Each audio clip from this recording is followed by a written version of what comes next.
Hi, ഞാൻ ആദിഷ്. ഇന്നത്തെ വീഡിയോയിലൂടെ നമ്മൾ ഡിസ്കസ് ചെയ്യാനായിട്ട് പോകുന്നത്, പല ആളുകളും എന്നോട് പറയാറുണ്ട്, സർ ഞാൻ ലവ് മാസ്റ്ററി ചെയ്തു, എനിക്ക് റിസൾട്ടൊക്കെ കിട്ടി, പക്ഷെ കുറച്ച് നാൾ കഴിഞ്ഞപ്പോൾ വീണ്ടും ബ്രേക്കപ്പായി. ഇങ്ങനെ പറയുന്ന ആളുകളുണ്ട്. ഇനിയിപ്പോൾ ലവ് മാസ്റ്ററി ഒന്നും ചെയ്യേണ്ട, റിലേഷൻഷിപ്പിൽ ചെറിയ ചെറിയ സൗന്ദര്യ പിണക്കങ്ങൾ ഉണ്ടാവാറുണ്ട്, അത് കഴിഞ്ഞ് പാച്ചപ്പ് ആവും, വീണ്ടും അടിയാവും, വീണ്ടും കുറേ ദിവസം പിണങ്ങും. ഇങ്ങനെയൊക്കെ പരാതി പറയുന്ന ആളുകൾക്ക് വേണ്ടിയിട്ടുള്ള ഒരു വീഡിയോ ആണ് ഇന്നത്തേത്. അപ്പോൾ നിങ്ങൾക്ക് എങ്ങനെ അതൊരു പെർമനൻ്റ് ആയിട്ടുള്ള റിലേഷൻഷിപ്പായിട്ട് നിലനിർത്താം, അതിനുവേണ്ടി എന്തൊക്കെ കാര്യങ്ങളാണ് ശ്രദ്ധിക്കേണ്ടത് എന്നുള്ളതാണ് നമ്മൾ ചർച്ച ചെയ്യാനായിട്ട് പോകുന്നത്. അപ്പോൾ എല്ലാവർക്കും നമ്മുടെ പുതിയ വീഡിയോയിലോട്ട് സ്വാഗതം. ഒന്നാമതായിട്ട് നിങ്ങൾ ശ്രദ്ധിക്കേണ്ടത്, ഓൾറെഡി ബ്രേക്കപ്പ് ആയി, അല്ലെങ്കിൽ ഓൾറെഡി നല്ല സ്മൂത്ത് ആയിട്ടുള്ള റിലേഷൻഷിപ്പിലായിരുന്നു, നിങ്ങളുടെ പ്രശ്നം കാരണത്താൽ അല്ലെങ്കിൽ ഓപ്പോസിറ്റ് നിൽക്കുന്ന ആളുടെ പ്രശ്നത്താൽ അത് ബ്രേക്കപ്പായി. പിന്നീട് ആ ഓപ്പോസിറ്റ് നിൽക്കുന്ന ആൾക്ക് നിങ്ങളോട് വീണ്ടും ഒരു താല്പര്യമുണ്ട്, വീണ്ടും കമ്മ്യൂണിക്കേറ്റ് ചെയ്യുന്നു, അങ്ങനെ ആ കോൺവെർസേഷൻ നിലനിൽക്കുന്നുണ്ടെങ്കിൽ നിങ്ങൾ മനസ്സിലാക്കേണ്ടത് ഓപ്പോസിറ്റ് നിൽക്കുന്ന വ്യക്തിക്ക് നിങ്ങളോട് താല്പര്യമുണ്ട് എന്നുള്ളത് തന്നെയാണ്. അല്ലെങ്കിൽ അത് പൊട്ടെ പുല്ലെ എന്നുള്ള രീതിയിൽ നമ്മളത് വിട്ട് കളഞ്ഞ് മൂവ് ഓൺ ചെയ്ത് മുന്നോട്ട് പോകും. അപ്പോൾ വീണ്ടും ശരിയാകുമോ അല്ലെങ്കിൽ ഓക്കെ ആകുമോ, ഒന്നുകൂടി ട്രൈ ചെയ്യാം എന്നൊക്കെയുള്ളൊരു മാനസികാവസ്ഥയിലാണ് വീണ്ടും ഈ കോണ്ടാക്റ്റുകൾ നിലനിൽക്കുന്നത് എന്ന് വേണം നമ്മൾ മനസ്സിലാക്കാൻ.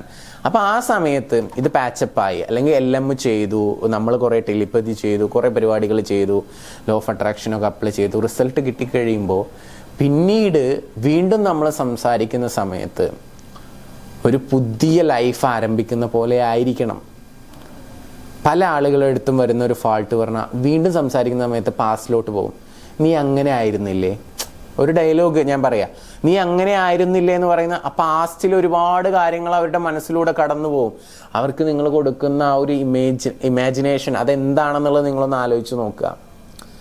ചിലപ്പോൾ അത് ബാഡ് എക്സ്പീരിയൻസ് ആവാം, അല്ലെങ്കിൽ അവർക്കൊരു ബാഡ് ഫീലിംഗ് വരുന്ന കാര്യമായിരിക്കാം, അല്ലെങ്കിൽ അതിനെപ്പറ്റി അവർക്ക് ഓർക്കാനേ താല്പര്യം ഉണ്ടാവില്ല. വീണ്ടും പാച്ചപ്പ് ആവുന്ന സമയത്ത് വീണ്ടും നിങ്ങൾ അങ്ങനെ ആയിരുന്നില്ലേ, നീ പണ്ട് ഇങ്ങനെ ആയിരുന്നില്ലല്ലോ, അങ്ങനെ ആയിരുന്നില്ലേ, ഇങ്ങനെ ആയിരുന്നില്ലേ എന്നുള്ള രീതിയിലൊക്കെ നമ്മൾ സംസാരിക്കും. ആളുകൾക്ക് മാറ്റങ്ങൾ സംഭവിക്കും. എല്ലാവരും എന്നും ഒരേ കാലത്ത് ഒരേ സ്വഭാവമൊന്നും ആയിരിക്കത്തില്ല, മനസ്സിലായോ? അപ്പോൾ ചെറിയ ചെറിയ മാറ്റങ്ങൾ മനുഷ്യന് സംഭവിക്കും. എല്ലാറ്റിനും ഈ ലോകത്ത് മാറ്റങ്ങൾ സംഭവിച്ചുകൊണ്ടിരിക്കുന്നുണ്ട്. അത് മനസ്സിലാക്കുക, അതൊരു റിയാലിറ്റി ആണെന്നുള്ളത് മനസ്സിലാക്കുക. അപ്പോൾ പാച്ചപ്പ് ആയി കഴിഞ്ഞാൽ ഒന്നാമതായിട്ട് നിങ്ങൾ ശ്രദ്ധിക്കേണ്ട കാര്യം, പാസ്റ്റിലോട്ട് പോകുന്ന ഒരു കാര്യത്തെ പറ്റിയും ഒരു തോട്ട് പോലും കിട്ടാത്ത രീതിയിൽ വേണം നിങ്ങൾ സംസാരിക്കാൻ. പുതിയ ഒരാളാവുക, പുതിയൊരു ലൈഫ് എന്നുള്ള രീതിയിൽ ചിന്തിക്കുക. പഴയ കാര്യങ്ങൾ ഓർമ്മപ്പെടുത്തുന്ന യാതൊരു വിധത്തിലുള്ള വാക്കുകളോ പെരുമാറ്റമോ നിങ്ങളുടെ ഭാഗത്ത് നിന്നും വരാതിരിക്കാൻ പ്രത്യേകം ശ്രദ്ധിക്കുക എന്നുള്ളത് തന്നെയാണ് ഇമ്പോർട്ടൻ്റ് ആയിട്ടുള്ള കാര്യം. പിന്നെ രണ്ടാമത്തെ കാര്യം എന്ന് പറയുന്നത്, ചിലപ്പോൾ എന്ന് ഞാൻ പറഞ്ഞു കേട്ടോ, നിങ്ങളുടെ ഭാഗത്ത് നിന്നുള്ള എന്തെങ്കിലും ഇഷ്യൂസോ പെരുമാറ്റത്തിൻ്റെ രീതിയോ ഒക്കെ ഇഷ്ടപ്പെടാത്തത് കൊണ്ടായിരിക്കാം ഓപ്പോസിറ്റ് നിൽക്കുന്ന വ്യക്തി എന്ത് ചെയ്യുന്നത്, നിങ്ങളിൽ നിന്നൊരു അകലം പാലിക്കുന്നത്. നിങ്ങൾ റെഡി ആവോ ഇല്ലയോ എന്നൊക്കെ നോക്കാൻ വേണ്ടിയിട്ടാവാം ഇപ്പോഴും കോണ്ടാക്റ്റ് നിലനിർത്തുന്നത്. അപ്പോൾ ആ സമയത്ത് കയറിയിട്ട് നിങ്ങൾ വീണ്ടും പഴയ സ്വഭാവം കാണിച്ചു കഴിഞ്ഞാൽ അവർക്ക് നിങ്ങളെ ഇട്ടേച്ച് പോവാനല്ലേ തോന്നത്തുള്ളൂ. അവർ വീണ്ടും വീണ്ടും ട്രൈ ചെയ്യാണ് എങ്ങനെയെങ്കിലും ഒന്നിച്ചു പോകാൻ പറ്റുമോ. അപ്പോൾ ഇതിനൊരു എക്സാമ്പിൾ ഞാൻ പറയുകയാണെങ്കിൽ, ചിലപ്പോൾ നിങ്ങൾ അവരെ എന്തെങ്കിലും ചെറിയ ബ്രേക്കപ്പോ പരിപാടികളോ ഉണ്ടാവുന്ന സമയത്ത്, ചില കേസുകളാണ് കേട്ടോ ഞാൻ പറയുന്നത്, നിങ്ങളെടുത്ത് ചിലപ്പോൾ അവരുമായിട്ട് ഒന്നിച്ചിട്ടുള്ള ഇൻറ്റിമേറ്റ് ഫോട്ടോസോ കാര്യങ്ങളോ പരിപാടികളൊക്കെ ഉണ്ടായിരിക്കാം. അപ്പോൾ അതൊക്കെ വെച്ചിട്ട് ചിലപ്പോൾ നിങ്ങൾ ഭീഷണിപ്പെടുത്തിയിട്ടുണ്ടാവാം, അല്ലെങ്കിൽ നിൻ്റെ ലൈഫ് ഞാൻ കൊളാക്കും, അങ്ങനെ ചില ആളുകൾ അങ്ങനെയാണ് കേട്ടോ, എല്ലാവരും അല്ല പറയുന്നത്, ബ്ലാക്ക് മെയിൽ ചെയ്യുന്ന ആളുകളൊക്കെ ഉണ്ട്. അപ്പോൾ ചിലപ്പോൾ അവർക്ക് നിങ്ങളെ ഭയങ്കര ഇഷ്ടമായിരിക്കും, നിങ്ങൾ അങ്ങനെയൊക്കെ ചെയ്താലും നിങ്ങളെ ഇഷ്ടം തന്നെ ആയിരിക്കും. അങ്ങനെ അത്രക്കും തീവ്രമായിട്ട് സ്നേഹിക്കുന്ന ആളുകളൊക്കെ ഈ ലോകത്തുണ്ട്. അപ്പോൾ അതൊക്കെ ചിലപ്പോൾ ഫോർഗീവ് ചെയ്യും. ചില ആളുകൾക്ക്, കുറച്ച് ബോൾഡായിട്ടുള്ള ആളുകളാണെങ്കിൽ അതൊക്കെ ഫോർഗീവ് ചെയ്യാതെ ഒറ്റയടിക്ക് ഇട്ടിട്ട് മൂവ് ഓൺ ചെയ്ത് പോകും. പക്ഷെ മൂവ് ഓൺ ചെയ്യാതെ വീണ്ടും നിലനിൽക്കുന്നുണ്ടെങ്കിൽ നിങ്ങളുടെ സ്വഭാവമൊക്കെ മാറുമോ ഇല്ലയോ എന്ന് അറിയാൻ വേണ്ടിയിട്ടായിരിക്കും. അപ്പോൾ വീണ്ടും നിങ്ങൾ അത്തരത്തിലുള്ള നിങ്ങളുടെ ഭാഗത്തു നിന്നും ബിഹേവിയേഴ്സ് വീണ്ടും ചൂടാവുക, വീണ്ടും ദേഷ്യപ്പെടുത്തുക, വീണ്ടും ബ്ലാക്ക് മെയിൽ ചെയ്യുക, അല്ലെങ്കിൽ അങ്ങനെ ചെയ്യണം ഇങ്ങനെ ചെയ്യണം എന്ന് പറഞ്ഞുകൊണ്ട് തീവ്രമായിട്ട് ഓർഡറിങ് ചെയ്യുക, ഇങ്ങനെയുള്ള പരിപാടികളൊന്നും നിങ്ങളുടെ ഭാഗത്തുനിന്ന് ഇല്ലാതിരിക്കാൻ പ്രത്യേകം ശ്രദ്ധിക്കുക എന്നുള്ളതാണ്. ഞാൻ പറഞ്ഞു വരുന്നത് ഇത്രയേ ഉള്ളൂ. നിങ്ങളൊന്ന് കോൺഷ്യസ് ആയിട്ട് ബോധപൂർവം അവരോട് സംസാരിക്കുക. നിങ്ങളുടെ സംസാരത്തിൽ അവർക്ക് നെഗറ്റീവ് ആയിട്ടുള്ള ഫീലിങ്സോ ഇമോഷൻസോ വരാതിരിക്കാൻ ശ്രദ്ധിക്കുക. സംസാരത്തിൽ മാത്രമല്ല, പെട്ടെന്ന് നമ്മുടെ അവർ എന്തെങ്കിലും പറയുന്ന സമയത്ത് പ്രൊവോക്കഡ് ആയിട്ടോ എന്താണെങ്കിലും നമ്മുടെ ഭാഗത്തുനിന്ന് പെട്ടെന്ന് ചൂടാവുക, പെട്ടെന്ന് ദേഷ്യപ്പെടുക, പെട്ടെന്ന് അങ്ങനെ ചെയ്തേ പറ്റുള്ളൂ, ഇങ്ങനെ ചെയ്തേ പറ്റുള്ളൂ എന്ന് പറയുക. ഇതൊക്കെ ചെയ്യുന്ന സമയത്തൊക്കെ വീണ്ടും ആ റിലേഷൻഷിപ്പ് വേണ്ട എന്ന് വെക്കാനുള്ള ഒരു തോട്ട് അവർക്ക് നമ്മളായിട്ട് കൊടുക്കുകയല്ലേ. അപ്പോൾ ഒരു ബ്രേക്കപ്പ് ആയി, പാച്ചപ്പ് ആയി കഴിഞ്ഞാൽ നിങ്ങൾ ഇത്തരം കാര്യങ്ങളൊക്കെ ഒന്ന് ശ്രദ്ധിക്കണം. കുറച്ച് ദിവസങ്ങളെങ്കിലും അല്ലെങ്കിൽ കുറച്ച് മാസങ്ങളെങ്കിലും, അത് കഴിഞ്ഞിട്ട് ചെയ്യണം എന്നല്ല കേട്ടോ പറയുന്നത്, കുറച്ച് മാസങ്ങളെങ്കിലും സ്മൂത്തായിട്ട് പോകുന്ന രീതിയിൽ ആ ഒരു കോൺവെർസേഷൻ, നിങ്ങളുടെ ഭാഗത്തു നിന്നുള്ള പെരുമാറ്റം അത് കറക്റ്റ് ചെയ്യുക. എങ്കിലേ അത് സിങ്കായിട്ട് വരത്തുള്ളൂ. എങ്കിലേ നിങ്ങളുടെ റിലേഷൻഷിപ്പ് ഒന്നുകൂടി ഇൻറ്റിമസിയോട് കൂടിയിട്ട് ബിൽഡ് ചെയ്ത് കൊണ്ടുവരാനായിട്ട് പറ്റുള്ളൂ. അങ്ങനെ കൊണ്ടുവന്ന് കഴിയുമ്പോൾ അഡിക്റ്റഡ് ആവും. പിന്നെ അഡിക്റ്റഡ് ആവുക എന്ന് മാത്രമല്ല, ആ ഒരു ഇഷ്ടം നമുക്ക് വീണ്ടെടുക്കാനായിട്ട് പറ്റും. പക്ഷെ എങ്കിലും ഞാൻ പറയുന്നു, ഇത്തരത്തിലുള്ള പ്രവർത്തികൾ അല്ലെങ്കിൽ ഭയങ്കരമായിട്ട് മനസ്സിനെ വേദനിപ്പിക്കുന്ന രീതിയിലുള്ള എന്തെങ്കിലും പ്രവർത്തികളൊക്കെ അങ്ങോട്ടും ഇങ്ങോട്ടൊക്കെ ഉണ്ടായിട്ടുണ്ടെങ്കിൽ ഒരു 100% ഒന്നും ഫോർഗീവ് ചെയ്യാൻ ഈ ലോകത്ത് ആർക്കും കഴിയില്ല എന്നാണ് എനിക്ക് തോന്നുന്നത്. അത്രയും തീവ്രമായിട്ട് പ്രണയിക്കുന്നവർക്ക് മേ ബി ചിലപ്പോൾ കഴിയുണ്ടാവും. പക്ഷെ എങ്കിലും പ്രശ്നങ്ങളില്ലാതെ അണ്ടർസ്റ്റാൻഡിങ്ങിലൂടെ ആ ഒരു റിലേഷൻഷിപ്പ് മുന്നോട്ട് കൊണ്ടുപോകാനായിട്ട് പറ്റും. ഒരു 90-95% ഫോർഗീവ് ചെയ്യാനായിട്ട് സാധിക്കുമെന്നുള്ളതാണ് എനിക്ക് തോന്നുന്നത്.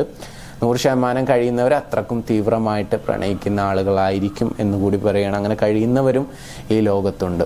അപ്പോൾ നിങ്ങൾ മനസ്സിലാക്കേണ്ട ഒരു കാര്യം എന്ന് പറയുന്നത്, പാച്ചപ്പ് ആയി കഴിയുമ്പോൾ വീണ്ടും പെട്ടെന്നൊരു ഇഷ്യൂലോട്ട് പോവാതിരിക്കാൻ വേണ്ടിയിട്ട് നിങ്ങളുടെ ഭാഗത്തുനിന്ന് കുറച്ച് കെയർ വേണം. നിങ്ങൾ സംസാരിക്കുമ്പോൾ ശ്രദ്ധിക്കണം, പെരുമാറുമ്പോൾ ശ്രദ്ധിക്കണം. ഒരിക്കലും നമ്മൾ അങ്ങോട്ട് കയർത്ത് സംസാരിക്കുകയോ അല്ലെങ്കിൽ അങ്ങോട്ട് മോശമായി സംസാരിക്കുകയോ ചെയ്യാതെ അവരൊരിക്കലും ഇങ്ങോട്ട് അങ്ങനെ സംസാരിക്കത്തില്ല.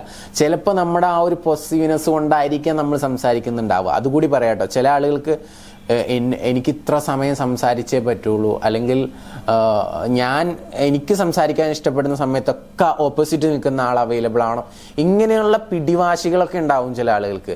അത്തരത്തിലുള്ള പിടിവാശികളൊക്കെയാണ് നമ്മൾ ഒഴിവാക്കേണ്ടത്.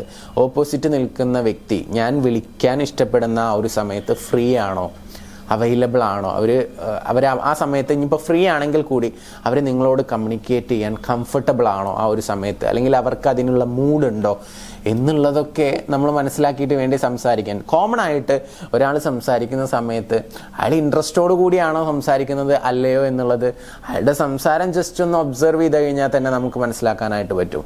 അപ്പോൾ വളരെ ഷോർട്ടായിട്ട് റെസ്പോണ്ട് ചെയ്യുന്നു, പെട്ടെന്ന് കോൾ വെക്കാനുള്ള ഒരു ധൃതി കാണിക്കുന്നുണ്ടെങ്കിൽ അവരുടെ കമ്മ്യൂണിക്കേഷനിൽ നിന്ന് തന്നെ നമുക്ക് മനസ്സിലാക്കാനായിട്ട് പറ്റും. അപ്പം നമ്മൾ ആ സമയത്ത് ഓക്കെ എന്നാൽ ഫ്രീ ആയിട്ട് വിളിക്കാട്ടോ, അല്ലെങ്കിൽ നീ ഫ്രീ ആയിട്ട് എന്നെ വിളിക്കട്ടോ എന്ന് പറഞ്ഞിട്ട് നമുക്ക് ആ കോൾ അവിടെ വൈൻഡപ്പ് ചെയ്തിട്ട് അവർ ഫ്രീ ആവുമ്പോൾ കംഫർട്ട് ആവുന്ന സമയത്ത്, അവരുടെ മൂഡ് ഓക്കെ ആവുന്ന സമയത്ത് നിങ്ങളെ വിളിക്കട്ടെ.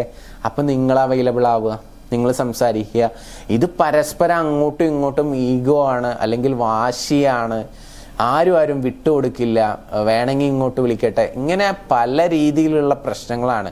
അപ്പം രണ്ടു പേർക്കും എസ്പെഷ്യലി ഈ ഒരു റിലേഷൻഷിപ്പ് മുന്നോട്ട് കൊണ്ടുപോകണം എന്നുള്ള രീതിയിൽ എഫേർട്ട് ഇടുകയാണെങ്കിൽ മാത്രമേ ഇത് നല്ല രീതിയിൽ സ്മൂത്തായിട്ട് മുന്നോട്ട് കൊണ്ടുപോകാനും അത് കണക്ട് ചെയ്ത് കറക്റ്റായിട്ട് ഒരുപാട് നാൾ നമുക്ക് ഹാപ്പി ആയിട്ട് ജീവിക്കാനും പറ്റത്തുള്ളൂ. അപ്പോൾ നമ്മുടെ ചില പിടിവാശികളൊക്കെ മാറ്റി വെക്കുക, കോൺവെർസേഷനൊക്കെ ഒന്നും കൂടി ഇമ്പ്രൂവ് ചെയ്യുക. എപ്പോഴും ചിന്തിക്കേണ്ടത് ഗുഡ് വൈബ് അങ്ങോട്ടും ഇങ്ങോട്ടും കൊടുക്കുക. അത് കമ്മ്യൂണിക്കേഷനിലാണെങ്കിലും പെരുമാറ്റത്തിലാണെങ്കിലും. അപ്പോൾ നമുക്ക് കുറച്ച് ക്ഷമ, പേഷ്യൻസ് ഒക്കെ വേണ്ടി വരും. അപ്പോൾ ഇത്തരത്തിലുള്ള കാര്യങ്ങളൊക്കെ നമുക്കില്ല. എനിക്ക് തീരെ പേഷ്യൻസ് ഇല്ല സാറേ, അല്ലെങ്കിൽ എനിക്ക് ഭയങ്കര ഒരു ഓർഡറിങ് മൈൻഡ് സെറ്റ് ഉണ്ട്, ഞാൻ എന്തെങ്കിലും ഒന്ന് വിചാരിച്ച് എനിക്ക് അതുപോലെ തന്നെ ചെയ്യണം, അങ്ങനെയൊക്കെ ഒരു കൺട്രോൾ ഇല്ലായ്മ ബിഹേവിയറിലൊക്കെ നിങ്ങൾക്ക് സ്വയം ഉണ്ടെന്ന് തോന്നുന്നുണ്ടെങ്കിൽ നിങ്ങൾ അത്തരം കാര്യങ്ങൾ ചേഞ്ച് ചെയ്യാൻ വേണ്ടിയിട്ടുള്ള ട്രെയിനിങ്ങും കാര്യങ്ങളൊക്കെ അറ്റൻഡ് ചെയ്യുക. അതിലൂടെ അത് ചേഞ്ച് ആവുന്നതിലൂടെ നിങ്ങളുടെ റിലേഷൻഷിപ്പിൽ തന്നെ വലിയ രീതിയിലുള്ള മാറ്റങ്ങൾ നിങ്ങൾക്ക് കൊണ്ടുവരാനായിട്ട് പറ്റും എന്ന് ഞാൻ വിശ്വസിക്കുന്നുണ്ട്.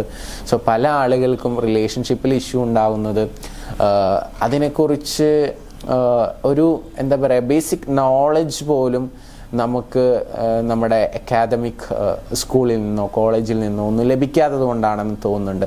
മതപരമായിട്ട് പലപ്പോഴും കിട്ടുന്നുണ്ടെങ്കിലും അതൊരു പൂർണ്ണ രൂപമോ അല്ലെങ്കിൽ ഒരു റൈറ്റ് ആയിട്ടുള്ള ഒരു ഇൻഫർമേഷനോ കാര്യങ്ങളോ ആണ് എന്ന് എനിക്ക് തോന്നിയിട്ടില്ല. 100% അല്ല പറയുന്നത്, ചില കാര്യങ്ങളിലൊക്കെ എനിക്ക് വിയോജിപ്പുണ്ടാവാറുണ്ട്. അപ്പോൾ നമ്മളെപ്പോഴും എന്താണ് പ്യുവറായിട്ടുള്ള സ്നേഹം, അതുപോലെ തന്നെ എന്താണ് ഒരു റിലേഷൻഷിപ്പ് നല്ല രീതിയിൽ മുന്നോട്ട് കൊണ്ടുപോകാൻ എന്തൊക്കെയാണ് നമുക്ക് വേണ്ടത് എന്നുള്ളതിനെ പറ്റിയിട്ടൊക്കെ ഒരു ബേസിക് നോളജ് നമുക്ക് എല്ലാവർക്കും ഉണ്ടാവണം. അങ്ങനെ ഉണ്ടായിക്കഴിഞ്ഞാലേ ഉള്ളൂ നമുക്ക് ഹാപ്പി ആയിട്ടുള്ള ഒരു റിലേഷൻഷിപ്പ് മുന്നോട്ട് കൊണ്ടുപോകാനായിട്ട് സാധിക്കുള്ളൂ. അറിവുണ്ടായിട്ടും കാര്യമില്ല, അത് നമ്മൾ പ്രവൃത്തിയിൽ കൊണ്ടുവന്ന് അത് അപ്ലൈ ചെയ്യുമ്പോഴേ ഉള്ളൂ നമ്മുടെ റിലേഷൻഷിപ്പ് സ്മൂത്തായിട്ട് മുന്നോട്ട് പോകത്തുള്ളൂ. അപ്പോൾ അങ്ങനെ ധാരാളം പഠനങ്ങളുണ്ട്, അത്തരത്തിലുള്ള ഇൻഫർമേഷൻസ്, നോളജ് ഒക്കെ നിങ്ങൾ അറിയാൻ ആഗ്രഹിക്കുന്നുണ്ടെങ്കിൽ അതുമായി റിലേറ്റഡ് ആയിട്ടുള്ള കോഴ്സുകൾ നമുക്ക് അവൈലബിൾ ആണ്. അതൊക്കെ എടുക്കാം, പഠിക്കാം. പരസ്പരം നല്ല ഇൻറ്റിമസിയോട് കൂടിയിട്ട് നിങ്ങൾക്ക് റിലേഷൻഷിപ്പ് മുന്നോട്ട് കൊണ്ടുപോകാൻ സാധിക്കട്ടെ എന്ന് ആശംസിച്ചുകൊണ്ട് പ്രാർത്ഥിച്ചുകൊണ്ട് ഇന്നത്തെ വീഡിയോ ഞാനിവിടെ അവസാനിപ്പിക്കുകയാണ്. നിങ്ങളുടെ റിലേഷൻഷിപ്പിൽ എന്തെങ്കിലും ഇഷ്യൂസോ പ്രയാസങ്ങളോ നിങ്ങൾ ഫേസ് ചെയ്യുന്നുണ്ടെങ്കിൽ ധൈര്യത്തോടെ മുകളിൽ കാണുന്ന നമ്പറിലോട്ട് നിങ്ങൾക്ക് വിളിക്കാവുന്നതാണ്. തീർച്ചയായിട്ടും ഞങ്ങളുടെ സപ്പോർട്ട് ഉണ്ടായിരിക്കും. എനിവേ പുതിയ വീഡിയോ ആയിട്ട് വീണ്ടും കാണാം. Thank you. നമസ്തേ.